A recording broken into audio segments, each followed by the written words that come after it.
ใช่หรอกหมอมั่วหรือเปล่าฟิล์มเอ็กซเรย์เนี้ยเป็นของคนที่อายุเยอะเขาก็จะฟันธงว่าเป็นเอ็กซเรย์ วันนี้เรามีนัดกับแขกคนพิเศษของเราคนหนึ่งนะคะโบช็อกแพ้ยาแล้วโมก็พักตัดไปเลย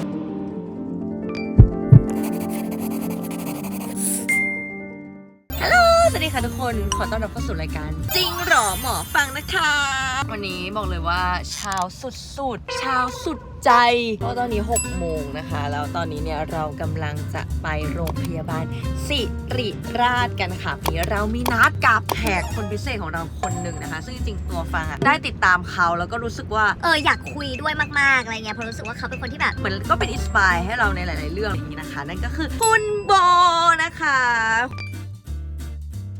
ฮัลโหลสวัสดีค่ะอันนี้คือคุณโบค่ะเป็นผู้ป่วยมะเร็งปอดระยะที่4ค่ะปกติ follow up บ่อยแค่นั้นไหมช่วงนี้ทุก2 สัปดาห์ช่วงนี้ทุก2 สัปดาห์ใช่ค่ะเพราะว่ายาที่ได้รับเนี่ยต้องรับทุก2 สัปดาห์ตอนนี้ใช่ก็คือต้องมาหาหมอเจาะเลือดก่อนว่าเลือดผ่านไหมผ่านเกณฑ์ที่สามารถรับยาได้ไหม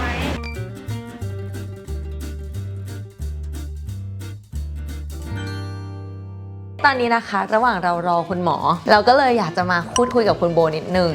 ให้คุณโบเล่าดีกว่าว่าตอนที่เจอโรคอาการมันมีอะไรอาการเริ่มต้นประมาณนี้ตอนนั้น25ย่าง26เรียนจบมาสักประมาณปีกว่าๆเกือบ2 ปีทำงานเริ่มต้นก็คือเป็นมาร์เก็ตติ้งอยู่ที่ธนาคารแห่งหนึ่งเสร็จแล้วก็ลาออกมาช่วยงานที่บ้านระหว่างช่วยงานที่บ้านเนี่ยเราก็มีเรียนคอร์สเสริมแบบโฟร์อินทีเรียเป็นอินทีเรียดีไซน์เป็นดิโพมาก็คือทำงาน5 วันแล้วก็เรียน2 วันก็คือไม่ค่อยได้พักแล้วช่วงนั้นก็คือยุ่งสักประมาณปลายปี3 ปีเลยน่าจะใช่ตอนนี้ปี67นะมีอาการไอแบบไอต่อเนื่องค่ะประมาณ2 เดือน3 เดือนคือตอนนั้นมีไอเป็นเลือดปะไม่มีเสมหะไอแล้วก็ไอมีเสมหะใช่ไม่ใช่ไอแห้งๆอะค่ะแล้วมันไอหนักไอแบบเหมือนมันเค้นทุกอย่างออกมาประมาณนั้นก็ถี่ไหมไอแบบทั้งวัน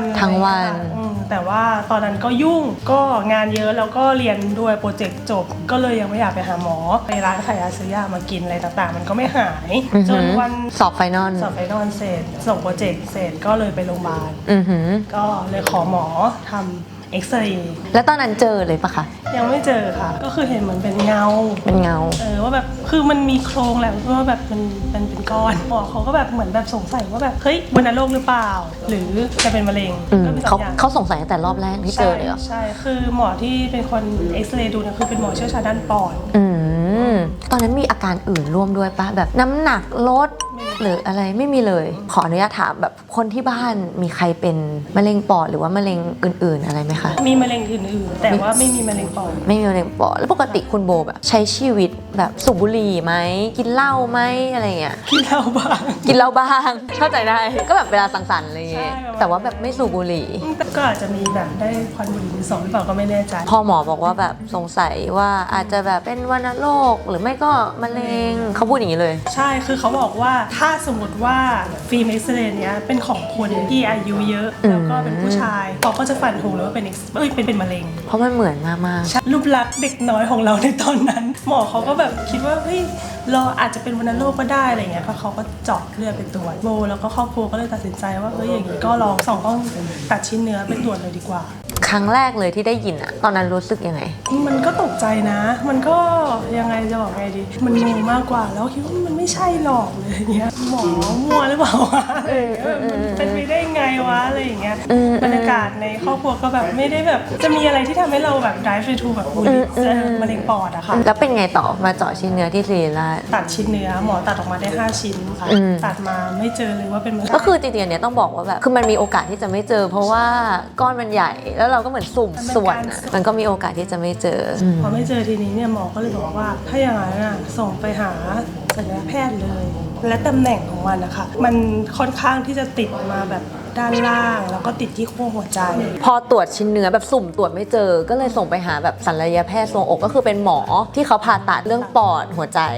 แต่ก้อนอ่ะมันดันไปติดอยู่ในบริเวณที่แบบสำคัญก็ต้องบอกว่าเราอยู่โรงพยาบาล19 วันทางที่ตอนนั้นยังไม่ได้ทราบว่าเป็นมะเร็งใช่แต่ว่าต้องผ่าตัดแล้วเขาก็บอกว่าแบบก็อาจจะเป็นมะเร็งแหละแต่ว่าจะเป็นมะเร็งแบบไม่รุนแรงเกิดขึ้นได้เป็นเซลล์ใหญ่ที่มันแบบเกิดขึ้นได้ในแบบวัยรุ่นทั่วไปใดๆอะไรผ่าตัดครั้งแรกเนี่ยใช้เวลาในห้องผ่าตัดน่าจะ7 ชั่วโมง9 ชั่วโมงรอบแรกผ่า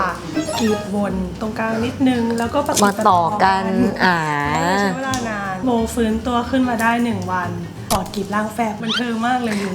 โอเคเพิ่งผ่าเสร็จ1 วันมันไม่ใช่เรื่องที่ดีอยู่แล้วเขาบอกว่าจะติดเชื้อไหมแล้วถ้าเกิดมีไข้หรือใดๆอะไรเงี้ยมันคือการทำงานที่ไม่ปกติระหว่างทางเนี่ยไปส่องกล้องอีก3 รอบชีวิตมันแบบอันนี้คือทุกอย่างเกิดขึ้นในประมาณแบบ19 วันระหว่างที่รอนะคะผลชิ้นเนื้อจากการผ่ารอบแรกมันออกเป็นสควอมาเซลล์โอเคซึ่งพอเป็นสควอมาเซลล์ปุ๊บหมอเขาก็บอกว่ามันไม่ใช่มะเร็งที่แบบง่ายๆแล้วนะมันเป็นมะเร็งที่แบบค่อนข้างรุนแรงก็เดี๋ยวผ่าตัดอีกรอบก็เลยต้องไปตัดทั้งหมดคือจริงๆมะเร็งปอดมันก็มีหลายชนิดโดยมะเร็งปอดนะคะแบ่งออกเป็น2 ประเภทหลักๆก็คือ1มะเร็งปอดชนิดที่ไม่ใช่เซลล์เล็กหรือว่า non small cell lung cancer และอีกประเภทหนึ่งคือมะเร็งปอดชนิดเซลล์เล็กหรือว่า small cell lung cancer โดยมะเร็งปอดชนิดที่ไม่ใช่ small cell เล็กเนี่ยจะเป็นมะเร็งปอดที่พบมากที่สุดนะคะประมาณ 85% ของมะเร็งปอดทั้งหมดก็ประกอบไปด้วย3 ชนิดย่อยแบบ adenocarcinoma squamous cell carcinoma แล้วก็ large cell carcinoma นะคะส่วนมะเร็งปอดชนิดเซลล์เล็กเนี่ยจะพบประมาณ 15% ของมะเร็งปอดทั้งหมดทำไมถึงต้องรู้นะคะก็เพราะว่าแนวทางการรักษาการพยากรณ์โรคการเลือกใช้ยาการติดตามของมะเร็งแต่ละประเภทเนี่ยก็จะแตกต่างกันออกไปเพราะฉะนั้นก็เลยจำเป็นจะต้องรู้ว่าเป็นมะเร็งปอดประเภทไหนค่ะจริงๆมันเป็นประเภทที่แบบก็ค่อนข้างรุนแรงก็เลยเข้าห้องผ่าตัดอีกรอบนึงรอบ2ใช้เวลากี่ชั่วโมงอันนี้แป๊บเดียวอันนี้น่าจะ4 ชั่วโมงนี่คือแป๊บเดียว4 ชั่วโมงเทียบกับรอบแรกเทียบกับรอบแรกโอเคแล้วก็หลังจากนั้นโอเคจบแล้วตัดออกไปก้อนมันออกไปหมดไหมหรือว่ายังไงก็คือตอนแรกผลพาโถอะเขาบอกว่ามันหมดนะแต่ว่าชีวิตก็ไม่จบเพียงแค่นั้นเนื่องจากว่ามันเหมือนมันมีซีดอะอยู่ตรงหัวใจใช่ไหมซึ่งมันเหมือนหมอผ่าไม่ได้แล้วถ้ามันลึกกว่านี้ก็คือหัวใจเลยมันอันตรายมากๆผ่านไป3 เดือน 4 เดือนมันก็เลยกระจายพอมันเป็นระยะแพร่กระจายหมอก็เลยบอกมันเข้าสู่สเตจ4แล้วนะเพราะมันกระจายไปไกลจากอวัยวะเริ่มต้นแต่ว่าดันมีอาการใหม่ก็คือกลับมาไอตอนนั้นก็เลยถูกวินิจฉัยว่าเป็นแบบผู้ป่วยมะเร็งปอดระยะที่4ใช่แล้วตอนนั้นรู้สึกยังไงก็เสียใจนะก็ตกใจมันหลายอย่างอ่ะมันหลายความรู้สึกอ่ะเพราะเหมือนเราก็ผ่านแบบช่วงที่แบบเราสู้มาแล้วเราแบบผ่าตัดมาแล้วคิดว่ามันจะดีขึ้นแล้วอ่ะแล้วแบบพอรู้อีกทีว่ามันแบบมันกระจายตอนแรกเรายังไม่รับรู้ถึงตัวโรคว่ามันจะรุนแรงขนาดนี้เราก็คิดว่าโอเคไม่เป็นไรเป็นก็เป็นแล้วทำการให้ยาตามที่หมอบอกแต่พอให้ครั้งแรกคีโมสูตรแรกโบช็อกแพ้ยาแล้วหลังจากนั้นเราก็กลายเป็นซึมเศร้าไปเลยแบบดิ่งจริงหรอแล้วช่วงนั้นเป็นช่วงโควิดเลยอะคุณป้าคนไข้มันเยอะพอคนไข้เยอะใช่ปะจริงๆอะหมอต้องส่งไป ICU แต่ ICU เต็มผมก็เลยต้องไปนอนรวมกับคนไข้โควิดในห้องฉุกเฉินโอ้ my god แล้วตอนนั้นร่างกายเราก็อ่อนแออยู่อะนั่นแหละก็พยายามก็เปลี่ยนปรับสูตรยาไปเรื่อยๆแล้วตอนนั้นที่คุณโบว่าแบบคุณโบแบบช็อกแพนิคดีเพรสเลยอะไรอย่างเงี้ยแล้วจัดการความรู้สึกตัวเองยังไงตอนนั้นนะแบบมองโลกยังไงหรือคือพยายามหลายอย่างมากๆคนที่เป็นดีเพรสมันไม่สามารถที่จะดึงแบบความคิดตัวเองขึ้นมาได้แต่ว่าเราก็โชคดีที่เรามีคนรอบข้างอยู่เวลาเราจมเราเขาก็ช่วยดึงขึ้นมาอะไรเงี้ยแล้วก็หาจิตแพทย์ด้วยแล้วก็ฝึกสมาธิเล่นโยคะหากิจกรรมมาทำที่แบบเราชอบเพื่อแบบหาจุดโฟกัสไม่ให้เราคิดถึงเรื่องโรคมะเร็งของเราเป็นยังไงต่อแบบว่าคอร์สแบบจนถึงทุกวันนี้หลังจากที่ให้คีโมแล้วอาการเป็นยังไงดีขึ้นแย่ลงยังไงก็เปลี่ยนยามาทั้งหมด6 สูตรทำไมถึงต้องเปลี่ยนถึง6 สูตรคือปกติแล้วเนี่ยมะเร็งแต่ละชนิดเนี่ยเขาจะมีแบบโปรโตคอลอยู่แล้วใช่ไหมว่ายาเริ่มให้จากชนิดนี้นะถ้าเกิดว่าคุมโรคไม่ได้ก็มาชนิดที่2อะไรเก่งมากแล้วตอนนี้อาการเป็นไงบ้างล่าสุดแบบอาทิตย์ที่แล้วเห็นคุณโบลงสตอรี่แบบว่าหมอบอกว่าก้อนแบบว่าหายไปเกือบหมดแล้วเย่อะไรอย่างเงี้ย Hospital Walk วันนี้เป็นวันที่มีความสุขมากที่สุดในรอบ3 ปี 5 เดือนแล้ววันนี้ยาตัวเนี้ยมันทำให้มะเร็งโบเล็กลงในร่างกายแบบแทบทุกจุดไม่ใช่สิทุกจุดเลยมันมีความสุข ล้นอ่ะทุกคนไปกันต่อถึงแม้ว่าขาจะชาก็แล้วไงอะแค่มีชีวิตจะทำอะไรกับมันก็ได้แล้วสุดยอด คือจริงๆอะเราอะนับถือคุณโบมากเพราะว่าจากที่ฟังเรื่องราวอะรู้สึกว่าแบบโคตรเก่ง แบบโคตรเก่งเลยอะ เราต้องหาเป้าหมายของเราว่าเราสู้เพื่ออะไรบางทีอะถ้าสมมติคนเราไม่รู้ว่าเราจะสู้เพื่ออะไรอะมันทำให้เรายอมแพ้ได้ง่ายๆเลยนะแล้วแบบด้วยโลกของเราอะไซเอฟเฟกอะไรต่างๆมันเยอะมากบางทีก็งงแงเหมือนกันอะไรเงี้ยแต่ว่าอย่างน้อยอะหมอเขายังไม่ยอมแพ้คือเรา หมอยังไม่ยอมแพ้เลย ใช่ แล้วทำไมเราถึงจะยอมแพ้ ใช่ ใช่ไหม โบชอบคำพูดหมอคำหนึ่งมากคือหมอเขาบอกว่ามันบนโลกนี้มันไม่มีอะไรที่จะเป็น 0% หรือว่า 100% คือแบบหมอบอกว่าคิดไปแล้วได้อะไร ในเมื่อแบบบนโลกนี้มันไม่มีอะไรอยู่ที่จะเป็น0หรือว่า100อยู่แล้ว มันอาจจะแบบเป็นคนที่รอดขึ้นมาก็ได้ ใช่ มันก็เป็นอะไรที่ทำให้รู้สึกว่าก็จริง แล้วอย่างคุณโบคือแบบสู้เพื่ออะไร ก็โบอยากอยู่กับคนที่โบรัก อืม แค่นั้นแหละจริงอ่ะเป้าหมายของแต่ละคนน่ะมันไม่จำเป็นต้องยิ่งใหญ่อะไรก็ได้มันอาจจะเป็นแบบได้อยู่กับหมากับแมวหรืออะไรอย่างเงี้ยมันเป็นอะไรที่แบบเบสิกแล้วมันจะทำให้แบบเราอ่ะเหมือนขับเคลื่อนชีวิตเราไปได้ในแต่ละวัน คือคนรอบข้างคุณโบดีมาก คือเราอะไปดูรายการหลายรายการก่อนที่จะมาเจอคุณโบใช่ปะแล้วทุกครั้งอะคุณโบจะพูดคำนี้ตลอดเลยว่าแบบโชคดีมาก ถึงแม้ว่าแบบโอเคอาจจะไม่ได้โชคดีเรื่องตัวโลก แต่โบโชคดีมากที่คนรอบข้างดี ใช่ไหม จริง อยากรู้ว่าแล้วปกติแล้วอะเราอยากให้คนรอบข้างปฏิบัติตัวยังไงหมายถึงว่าแอสอะผู้ป่วยคนหนึ่ง โบแค่รู้สึกว่าผู้ป่วยมะเร็งอ่ะเขาอาจจะอยากได้กำลังใจในรูปแบบการรับฟังคือโบก็เข้าใจนะมันมีหลายคนที่แบบเป็นห่วงแล้วก็มาบอกว่าทำแบบนี้สิหรืออะไรอย่างเงี้ยก็อาจจะทำให้เราสับสนหรือใดๆแต่ว่าคนรอบข้างโบอ่ะดีตรงที่แบบเขาไม่เคยจัดหรือว่าไม่เคยบอกให้โบทำอย่างนู้นอย่างนี้เขาแบบเคารพในการตัดสินใจของเราแล้วก็รับฟังทุกครั้งที่แบบเหมือนแบบเราทุกข์หรือใดๆอะไรอย่างเงี้ย ก็แค่รับฟัง ใช่ แล้วก็อยู่ข้างๆ แล้วก็อยู่ข้างๆมันไม่ยากเลยการที่แบบว่าเหมือนอยู่เป็นเพื่อนทำให้เรารู้สึกว่าเราไม่ได้สู้อยู่คนเดียว แม่โบเคยบอกว่าแบบโบเป็นผู้ป่วยก็จริงนะ แต่แม่ก็ป่วยด้วยเหมือนกันนะโบไม่ได้ป่วยคนเดียวแม่ป่วยไปกับโบด้วยแล้วก็ยอมแพ้เพื่อที่แบบจะไม่มาเจอคนพวกนี้ได้ไง จริงแล้วก็ได้ข่าวว่าแบบอย่างแบบแฟนคุณโบคือพอรู้อ่ะก็แต่งงานเลยเกิดอะไรขึ้นทำไมอยู่ๆถึงแบบตัดสินใจว่าโอเคฉันจะแต่งงานกับคนคนนี้หรือว่าแบบคนหนึ่งทำไมถึงตัดสินใจว่าแบบเราจะแต่งงานกันมาขอคุณโบอะไรอย่างเงี้ยตอนนั้นได้พูดคุยกันปะ เราแค่อยากอยู่ด้วยกันซิมเพิลมากๆพอเรื่องภายนอกอ่ะมันยากมากๆทำเรื่องข้างในอ่ะให้มันซิมเพิลเหมือนแบบตื่นมาเจอกันทุกวันได้ดูแลกันอะไรประมาณเนี้ยก็แต่งงานเพราะว่าจะได้ถือเป็นการให้เกียรติที่บ้านแล้วก็แต่งงานง่ายๆ อยากรู้ว่าแบบคุณโบก่อนหน้ากับคุณโบหลังจากที่ป่วยอะแตกต่างกันปะ แต่ละเรื่องมันสอนให้เราแบบกลายเป็นอีกคนหนึ่งได้ก็ก่อนหน้านี้ก็เป็นคนที่แบบค่อนข้างสตรีทกับทุกอย่างแบบทะเยอทะยานชอบในเปรียบเทียบกับคนอื่น ปกติวัยรุ่นน่ะ ปรับ mindset มันฝึกได้ ใช่ถ้าสมมติเราคิดว่าเราอยากจะเป็นคนแบบไหนเราก็ฝึกเป็นคนแบบนั้นได้พยายามอยู่กับปัจจุบันแล้วก็พยายามคิดอะไรที่แบบตั้งสติแล้วก็รู้สึกว่าไม่เป็นไรตอนนี้เรายังอยู่ตรงนี้ตอนนี้เรายังทำอะไรได้เราไม่จำเป็นต้องไปเปรียบเทียบกับใครแค่แบบคิดถึงแค่ตัวเองแล้วก็คนที่เรารัก คิดว่าทุกอย่างอ่ะมันอาจจะมีข้อไม่ดีและข้อดี อยากรู้ว่าแบบข้อดีของสิ่งเนี้ยคืออะไรเรามองเห็นคุณค่าของแบบการใช้เวลา ตอนที่โบแต่งงานอ่ะคุณพ่อที่เป็นประธานในพิธีค่ะเขาพูดว่าจริงๆแล้วอะระยะเวลามันอาจจะไม่สำคัญเท่ากับการใช้คุณ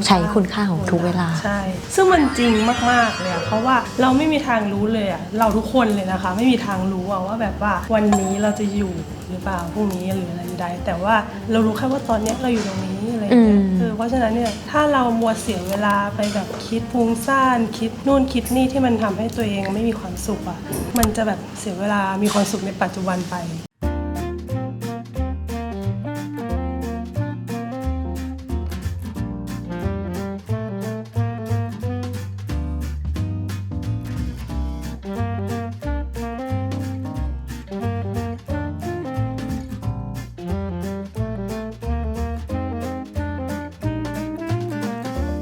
ตอนนี้ระหว่างรอนะคะเราก็เลยมาวังหลัง อะไรอร่อยครับปกติชอบกินอะไรครับ บะหมี่สายไหม ชอบกินบะหมี่สายไหมเหรอร้านนี้คุณโบแนะนำ มีทริคบ้างปกติกินวันนี้คุณโบบอกว่าคุณโบกินมัง ใช่ เราก็แบบนี่คือบะหมี่หมูแดงเกี๊ยวกุ้ง กินมังที่เป็นมังปลา คือกินเนื้อปลา กินเนื้อปลากินอาหารทะเล แล้วก็แบบมันควรหลีกเลี่ยงอะไรบ้าง ก็พวก ปิ้งย่างไหมของดอง อะไรต่างๆจริงๆอ่ะปิ้งย่างหมอก็แบบไม่ได้ห้ามขนาดนั้นหรอกแต่ว่ามันก็ไม่ใช่สิ่งที่ดี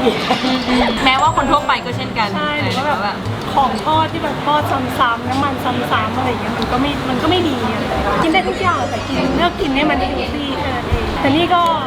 ไม่ได้เฮลตี้ตลอดเพราะว่ากินทุเรียน ถ้ากินทุเรียนก็แบบว่าลดคาร์บไม่กินอะไรก็แบบบาลานซ์ชีวิต สุดท้ายชีวิต เครียดเกินไป ถูกต้อง ยิ่งก็เป็นอาหารมะเร็งนะคะ จริงเพราะหลายคนจะชอบคิดว่าแบบเป็นมะเร็งห้ามกินเนื้อสัตว์อะไรเงี้ยเราไม่ใช่นะจ๊ะเราเห็นตอรี่คุณโบชอบไปกินแบบชาบูหลายอย่างตลอดเลย ชาบูคือของโปรด อันนี้เป็นน้องอินเทอร์นะคะ แบบมีภารกิจให้หาร้านอาหารวังหลังไป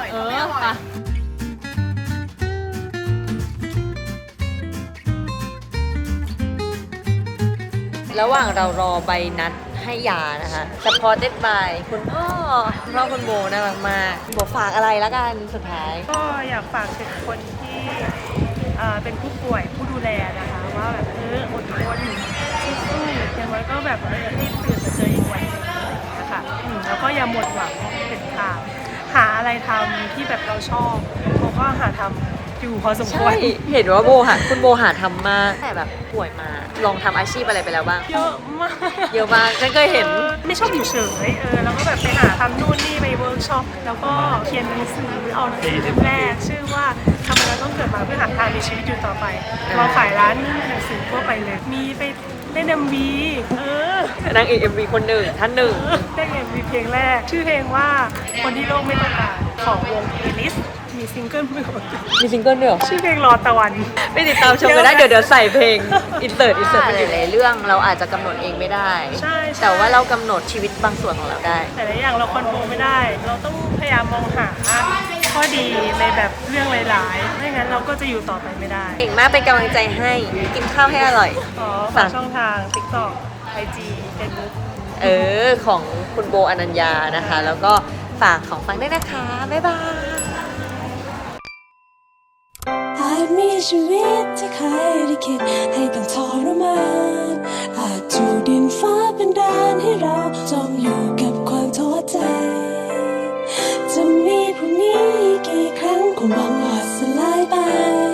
ค่ำคืนจนเช้ารอแสงของวันใหม่แต่วันที่ฉันรอจะอยู่